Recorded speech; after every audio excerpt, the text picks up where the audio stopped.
week we discussed about MIT admission data.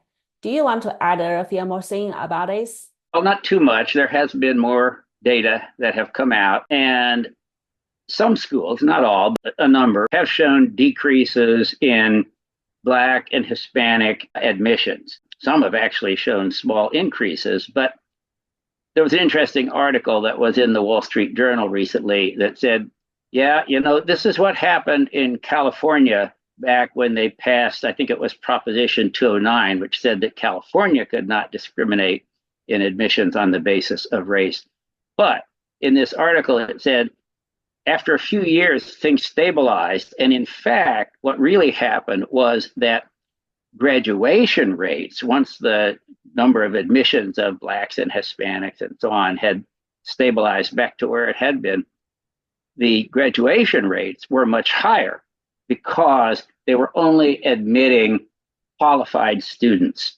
And I thought that that's a very interesting observation. And so I hope that the situation regarding MIT and all the other universities will stabilize in the same manner. Yeah, that's a very good point.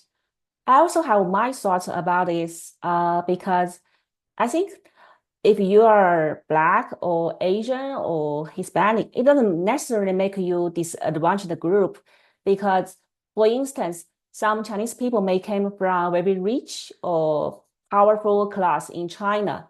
So for what extent why we call them disadvantaged? It is the same situation for Black or Hispanic. We have an obvious example is Kamala Harris. She was raised, her mother's side was an Indian, very privileged family, like an India diploma family. And her dad's side, their ancestors are plant and slave owner. So she actually from a privileged background, not a middle class. In this case, I don't think that she should be treated as people from ghetto or from inner city with great poverty. That's why identity politics is not very good. Yes, I have far more sympathy for Asians and Hispanics, and for that matter, Blacks and Europeans who come here with almost nothing, but they're just looking for economic opportunity and freedom.